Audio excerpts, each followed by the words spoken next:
예, 조건부 확률 구하는 예제부터 시작을 하도록 하겠습니다. 그래서 계속해서 이제 조건부 확률이 끝나고 확률 변수에 대해서 하도록 하겠습니다. 예제 4.4를 보면요. 동전 하나하고 그다음에 주사위 하나를 동시에 던진다라고 이제 가정을 하겠습니다.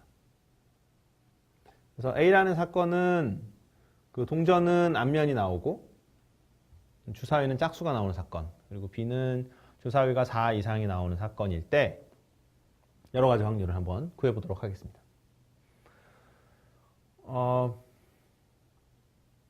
그래서 이거는 이제 일일이 셀 필요가 없는 그러니까 사건이죠. 왜냐하면은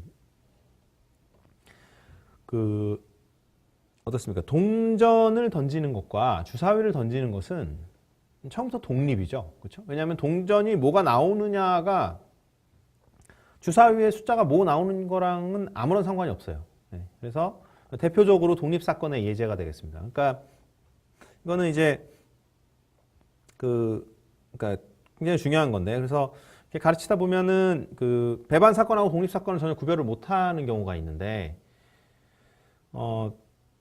완전히 다른 거죠. 그러니까 배반 사건을 얘기하는 거는 이제 굉장히 쉽습니다. 배반 사건의 예를 들어서 들어라라고 하면은 통전 던지기를 하면 되겠죠. 통전 던지기에서 앞면이 나오는 사건하고 뒷면이 나오는 사건, 그거는 절대로 동시에 나올 수가 없죠. 앞면하고 뒷면하고 동시에 나올 수가 없지 않습니까? 그러면은 당연히 교집합이 발생하지 않으니까 배반 사건의 예죠. 그러니까 배반 사건의 예를 들어라. 그럼 동전 한 번 던지면 되는 거예요.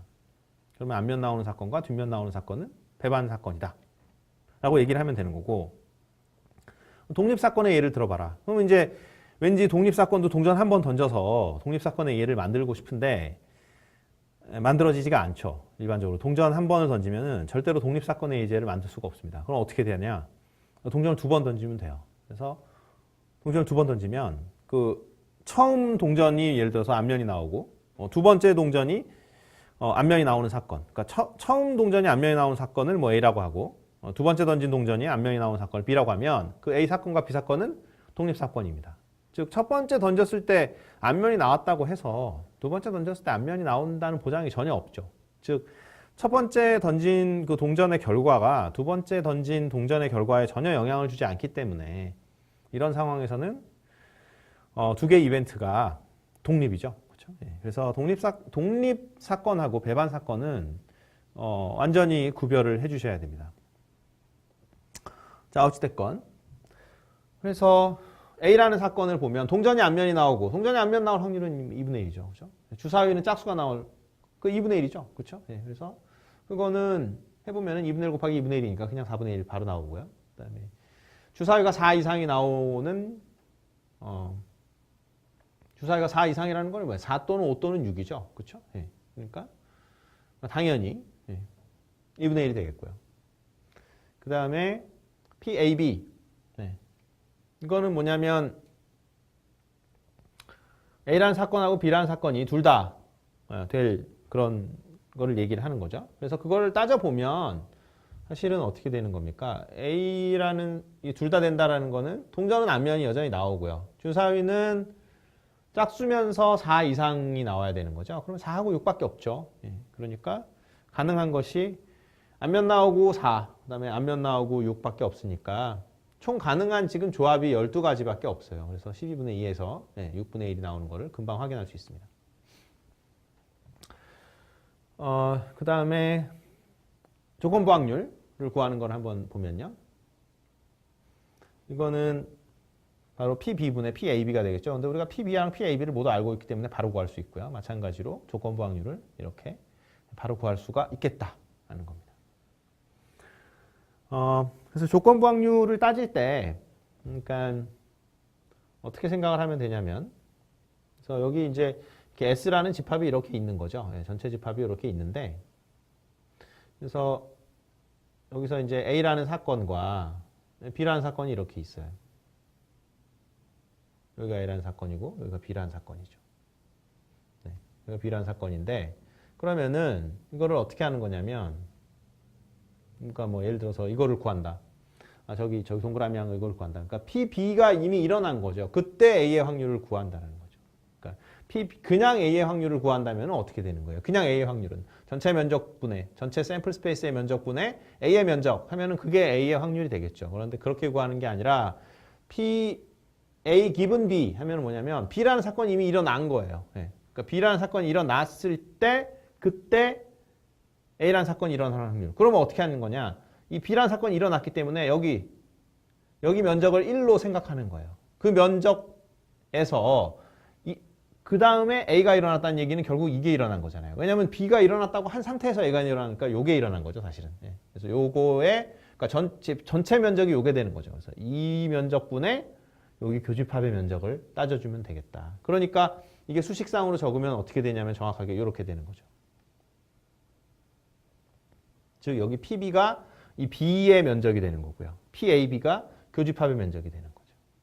그렇게 생각해 주시면 되겠습니다. 그래서 그 다음 섹션으로 우리가 랜덤 베리어블 보겠습니다. 자, 랜덤 베리어블이 뭐냐? 랜덤 베리어블은 짧게 대답을 만약 한다면 랜덤 베리어블 뭐냐? 라고 물어보면 가장 중요한 단어는 뭐냐면 함수입니다. 함수. 이거 가장 중요한 단어예요. 네. 그래서 그 랜덤 베리어블이 뭐냐라고 답을 할 때 이제 반드시 대답해야 되는 단어가 뭐냐? 함수입니다. 그래서 그러니까 이름 자체가 변수인데 답이 함수니까 좀 특이하긴 한데요. 근데 이미 뭐 굳어져 있으니까 그거는 내버려 두기로 하고, 그래서 랜덤 베리어블이 뭐냐라고 하면 반드시 답은 함수다라고 얘기해야 됩니다. 그러면 함수는 뭐가 있어야 됩니까? 매핑 룰도 있어야 됩니다만 꼭 필요한 게 정의역 그리고 공역이 있어야 되겠죠. 그렇죠? 네, 그래서 우리가 그러니까 그러면 정의역이 뭐냐? 네. 예를 들면 이제 뭐 확률 변수든 뭐 확률이든 간에 우리가 가르칠 때 항상 가장 많이 쓰는 툴은 동전 던지기죠. 그렇죠? 예, 그러니까 확률 그 다음에 이제 좀 어렵다 싶으면 주사위인데요. 일단 동전 던지기로 생각을 해보죠. 그래서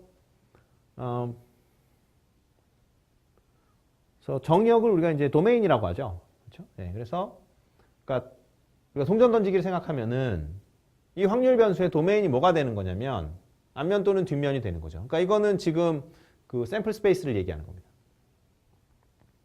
그 다음에 그러니까 정의역이 항상 그 어떤 시행의 샘플 스페이스가 되는 거죠. 그러면 공역은 뭐가 되냐? 공역은 일반적으로는 그 실수 집합으로 보통 얘기를 합니다. 그래서 코도메인이 뭐냐, 즉 공역이 뭐냐라고 물어봤을 때는 일반적으로 그 실수 집합을 얘기합니다. 물론 뭐 복소수 집합인 경우도 있습니다만 일반적으로 어떤 수의 집합이 공역이 됩니다.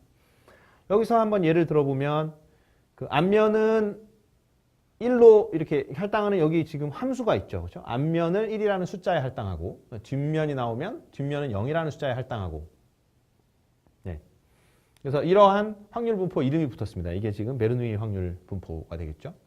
근데 어쨌든 우리가 그래 놓고 이러한 함수를 뭐라고 부르냐? x라고 이렇게 불러요. 그러면 이거는 사실은 뭘 나타내는 거냐면 x라는 거는 함수 이름이죠. 함수 이름. 그렇죠? 우리가 뭐 주로 f나 뭐 g로 많이 쓰는, 그러니까 함수 이름이 바로 x가 되는 거죠. 그러니까 사실 이거는 함수죠. 함수. 그렇죠? 네, 그래서 정의역이 샘플 스페이스고 그다음에 수의 집합이 보통 실수 집합이 공역이 되는 그러한 함수, 그것이 바로 확률 변수가 되겠습니다. 그래서 랜덤 베리어블이 뭐냐? 그러면 함수다. 이렇게 얘기를 해주면 되겠고요. 그 다음에 여기서는 이제 뭐 치역이 0 또는 1이 되는 경우죠. 치역은 0 또는 1로 매핑이 되는 경우니까. 근데 뭐 치역이야 우리가 어떻게 매핑하느냐에 따라서 다른 거니까요. 보시면은 그 우리가 뭐 1 또는 0으로 매핑할 수도 있지만 이걸 100만 또는 뭐 0으로 할 수도 있는 거죠. 그렇죠? 이걸 뭐 마이너스 200 이건 100 뭐 이렇게 매핑할 수도 있는 거고. 그러니까 똑같은 어떤 시행이 있을 때 우리가 확률 변수를 여러 가지를 만들어낼 수 있어요. 왜냐하면 함수를 우리가 바꿔버리면 되니까. 당장 이렇게 h를 이쪽으로 보내고 t를 이쪽으로 보낼 수도 있으니까. 그래서 똑같은 확률적인 그런 사건이 있을 때 사실 확률 변수는 굉장히 여러 가지를 만들어낼 수 있어요. 확률 변수는 이제 크게 구분을 하면 두 가지로 구별을 할 수가 있는데, 하나가 discrete random variable이고 또 하나가 continuous random variable.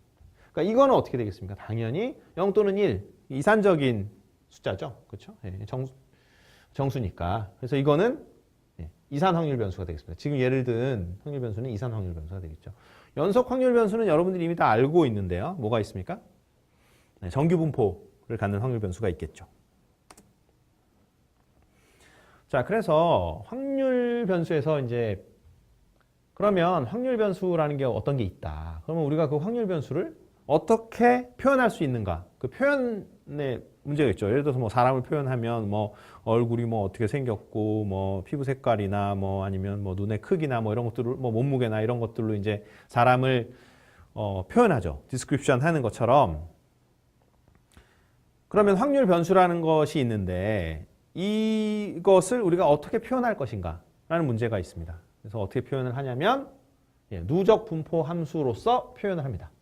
그래서 우리가 어떤 확률 변수의 누적 분포 함수를 알고 있다. 그러면 그 확률 변수에 대해서 다 알고 있는 거예요. 그러니까 더 이상 뭐 물어볼 필요가 없어요. 예를 들어서 뭐 그 확률 변수의 평균이 뭐예요? 이런 거 물어볼 필요가 없다라는 거죠. 왜? 누적 분포 함수를 이용하면 다 구해낼 수 있습니다.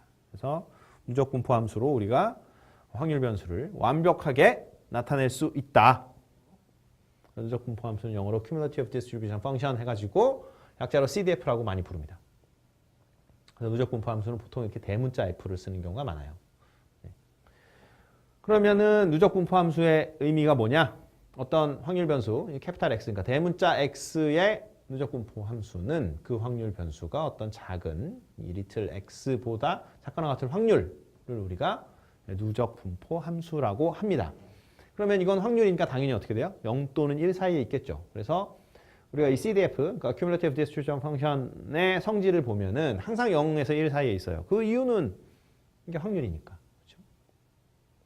그 다음에 누적 분포 함수 CDF에 마이너스 무한대 값을 집어넣으면 0이 되고요. 무한대 값을 집어넣으면 1이 됩니다.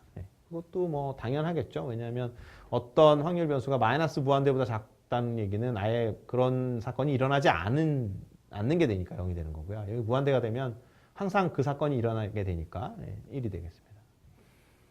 그리고 어떤 A에서 B까지 의 어떤 확률, 즉 어떤 여기서 지금 요게 약간 미스프린트가 있네요. 여기서 이게 이제 그 리틀 x를 쓰면 안 되고요.